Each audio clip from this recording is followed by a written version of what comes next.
रोज रोज नाश्त्याला पोहे उपमा बनवून जर कंटाळा आला असेल ना, तर मग हा वेगळा नाश्ता एकदा नक्की बनवून बघा। तर त्यासाठी काय करायचं आहे, गॅसवरती कढई ठेवायची, त्याच्यामध्ये 1.5 पळी तेल घालायचं आहे। तेल व्यवस्थित गरम झालं की त्याच्यामध्ये अर्धा चमचा मोहरी घालायची। मोहरी तडतडली की त्याच्यामध्ये जिरे घालायचे। जिरे देखील तडतडले की त्याच्यामध्ये हिरवी मिरची कट करून घालायची, 5-6 कढीपत्त्याची पाने घालायची आणि मुठभर फुटाण्याची डाळे आणि मुठभर शेंगदाणे घालायचे आहेत। त्यानंतर त्याच्यामध्ये 1 वाटीभर बारीक चिरलेला कांदा घालायचा आहे, तो देखील या तेलामध्ये व्यवस्थित असा परतून घ्यायचा। त्यानंतर कांद्याच्या चवीपुरतं थोडंसं मीठ टाकायचं, 1/2 चमचा हळद टाकायची आणि व्यवस्थित असं परतून घ्यायचं आहे।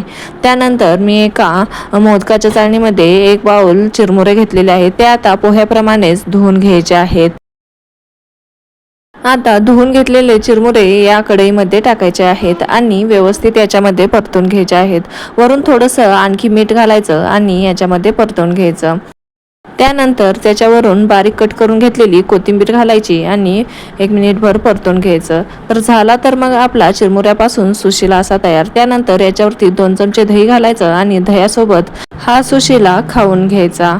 तर ही रेसिपी कशी वाटली कमेंट करून नक्की सांगा आणि जाता जाता व्हिडिओला लाईक आणि चॅनलला सबस्क्राईब